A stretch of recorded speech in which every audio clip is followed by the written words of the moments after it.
ტრამპმა ჯოჯოხეთი გახსნა სპარსეთის ყურეში. მას შემდეგ, რაც ამერიკულმა ძალებმა ირანული თავდასხმების საპასუხოდ ქაშმის კუნძული ირანის სამხრეთში დაარტყეს სამხედრო ოპერაციით, რაც პირდაპირი გაფრთხილება იყო თეირანისთვის. ამ ოთხშაბათს, 2026 წლის 3 ივნისს.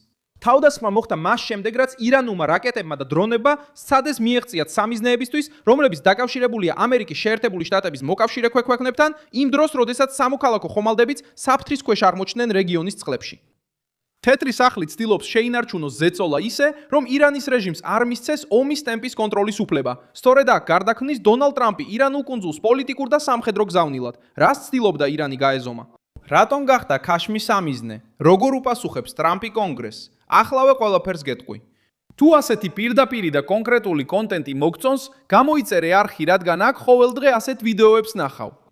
ამერიკულმა ძალებმა ჩამოაგდეს ირანის მიერ გაშვებული ბალისტიკური რაკეტები და დრონები, შემდეგ კი ქაშმში სამხედრო საკონტროლო სადგური დაარტყეს. ამ ქმედებას შეერთებული შტატების ცენტრალურმა სარდლობამ თავდაცვად წარმოადგინა და არა უსაფუძვლო თავდასხმად. ქუვეითის მიმართულებით გაშვებული 2 რაკეტა მიზანს ვერ მოხვდა, ხოლო ბაჰრეინის მიმართულებით გაშვებული 3 რაკეტა ამერიკულმა და ბაჰრეინულმა თავდაცვამ ჩამოაგდო. ამამდე ცოტა ხნით ადრე 3 ირანული საბრძოლო დრონი ჩამოაგდეს, როდესაც ისინი რეგიონში მოძრავ სამოქალაქო მეზღვაურებს უახლოვდებოდნენ. ქაშმი ამ კრიზისში შემთხვევით არ აღმოჩნდა. კუნძული მდებარეობს სტრატეგიულად მნიშვნელოვან ადგილას, ჰორმუზის სრუტესთან ახლოს, რომელიც მსოფლიოს ერთ-ერთი უმნიშვნელოვანესი საზღვაო გზაა. ირანის რეჟიმი ამას კარგად იცის და ამ გეოგრაფიას ზეწოლის ბერკეტად იყენებს. ირანულ კუნძულზე განხორციელებული საპასუხო დარტყმა აჩვენებს, რომ თეთრი სახლი არ ეთანხმება ცეცხლის შეწყვეტის ლოგიკას, რომელიც პროვოკაციისთვის ფარად გამოიყენება. ირანმა სცადა მოლაპარაკებების გარემო დაშინების ველად ექცია. რეჟიმმა დათანხმდა ისაუბროს მშვიდობის პროგრამის ნაწილებზე, მაგრამ საუბარი არ მიმდინარეობს ისე, როგორც ჩვეულებრივი მოლაპარაკება. მარკო რუბიომ კაპიტოლიუმში მკაფიოდ აღნიშნა, რომ ირანთან საუბარი არ გავს სანდო და პროგნოზირებადი ქვეყნის წარმომადგენელთან საუბარს. კომუნიკაციები გადის შუამავლებზე, მოდის წერილობით და დამოკიდებულია რეჟიმზე, რომელიც დაყოფილია დიპლომატებს, რელიგიურ ლიდერებსა და რევოლუციური გვარდიის სამხედროებზე. ეს დაყოფა კრიზისის ცენტრშია.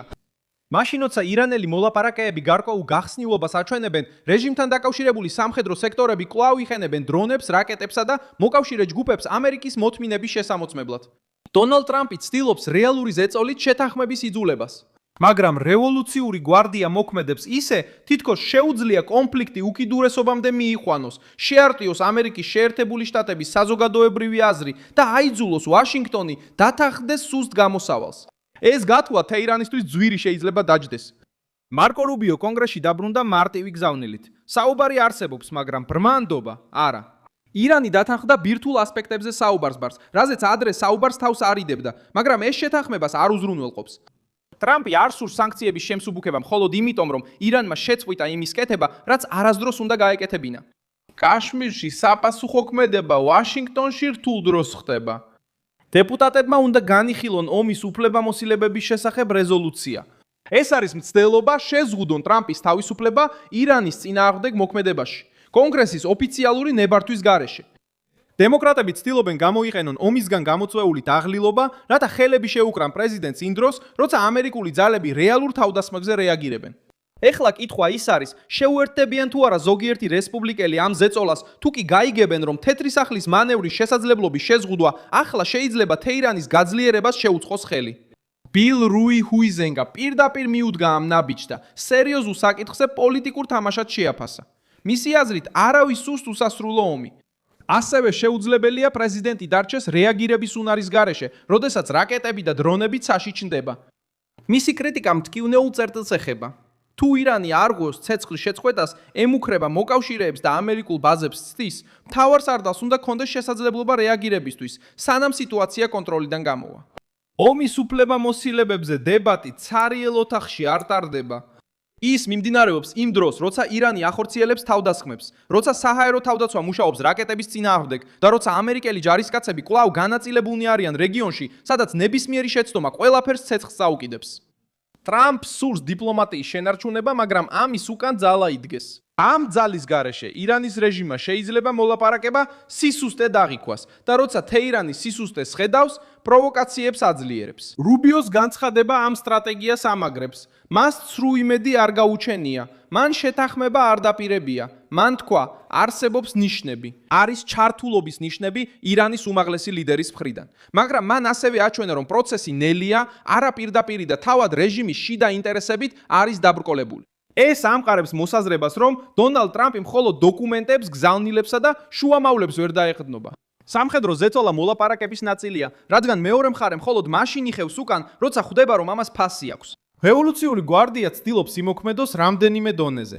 უშვებს პირდაპირ მუფარას და იყენებს რეგიონულ მოკავშირეებს. ის ზეწოლას ახდენს ისრაელზე ლიბანიდან, პროვოცირებს სპარსეთის ყურის ქვეყნებს და შემდეგ ცდილობს თქვას, რომ საუბრისთვის ჯერ კიდევ არსებობს სივრცე.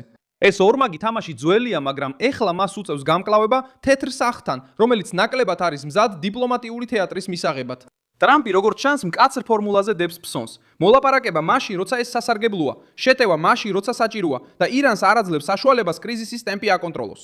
კონგრესი ამ ისტორიაში შიდა დაპირისპირების არენად იქცევა. დემოკრატების ნაწილი ცდილობს სამხედრო რეაქცია ტრამპის წინააღმდეგ პოლიტიკურ ზიანად გადააქციოს. ზოგიერთი რესპუბლიკელი შიშობს, რომ ისინი გრძელვადიან ომში ჩაითრევიან. რუი ჰუიზენგა ცდილობს ორი რამ გაარჩიოს. ერთი რამ არის უსასრულო ომის თავიდან აცილება, მეორე კი პრეზიდენტისთვის ჯარებისა და მოკავშირეების თავდაცვაში ხელის შეშლა, როცა ისინი თავდასხმის ქვეშ არიან. სხვაობა ძალიან დიდია, განსაკუთრებით მაშინ, როცა ირანის რეჟიმი ცეცხლის შეწყვეტას იყენებს როგორც პროვოკაციის შესაძლებლობას. იმავე პოლიტიკურ პაკეტში რუი ჰუიზენგამ ასევე წარადგინა პროექტი ტერორისტების დეპორტაციის აქტი, რომელიც მიზნად ისახავს ტერორიზმთან დაკავშირებულ დანაშაულებში მსჯავრდებული ნატურალიზებული მოქალაქეებისთვის მოქალაქეობის ჩამორთმევას და ამ პირების დეპორტაციის პრიორიტეტად დასახვას. ეს ზომა აძლიერებს ეროვნული უსაფრთხოების დისკურსს შეერთებულ შტატებში, იმავე დროს, როდესაც ვაშინგტონი ირანს საზღვრებს გარეთ უპირისპირდება. ლოგიკა მარტივია. ტრამპის მთავრობა და მისი მოკავშირეები სურთ ტერორისტული საფრთხე ერთდროულად როგორც გარე, ისე შიდა თავდაც საკითხად განიხილონ. ეს პროექტი ამყარებს გზავნილს კონსერვატიული ბაზისთვის.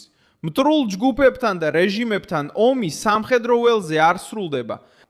ის მოიცავს საზღვარს, იმიგრაციას, მოქალაქეობას, სასამართლოებს, დაზვერვას და კონტროლს იმ პირებზე, ვინც ამერიკის ტერიტორიას ამერიკელების წინააღმდეგ იყენებს. რუი ჰუიზენგა პირდაპირ ენით აყენებს საკითხს. ამერიკის მოქალაქეობა პრივილეგიაა და არა თავშესაფარი ტერორიზმში მსჯავრდებულთათვის. ეს საკითხი სავარაუდოდ კიდევ ერთ დაპირისპირების არეთ გადაიქცევა კონგრესში დემოკრატებთან. ახლა კი თანმიმდევრობა მნიშვნელოვანია. თუ ბოლსონაროს რეზოლუციამ შეიძლება ომისკენ სწრაფვას მეტი ძალა შესძინოს, ტრამპს შეიძლება რეალური მცდელობა შეხვდეს, რომ შეზღუდონ მისი მოქმედება ირანის წინააღმდეგ. თუ ის დასუსტება, თეთრ სახლს კვლავ ექნება შესაძლებლობა დააკავშიროს მოლაპარაკება და სამხედრო პასუხი. ამასობაში რუბიო ცდილობს დიპლომატიური არხით ცოცხალი შეინარჩუნოს, მაგრამ ისე, რომ იოლი დათმობა არ გაყიდოს. ირანის რეჟიმი აცნობიერებს, რომ ყოველი გამშვებული დრონი შეიძლება ახალ პასუხს გამოიწვევს და ქეშმენი ამის მაგალითი გახდა. მე ვარ მილსონ ალვესი, საერთაშორისო ურთიერთობების სპეციალისტი. და ჩემი მიზანია ყოველ დღეს სიმართლით კარგად დაგაინფორმირო. ახალი ამბების ბმულები ვიდეოს აღწერაშია. მოიწონე ეს ვიდეო, გამოიწერე არხი და ბოლოს გადახედე კომენტარებს, რომ კიდევ უფრო ჩაერთო მილსონ ალვესის საზოგადოებაში.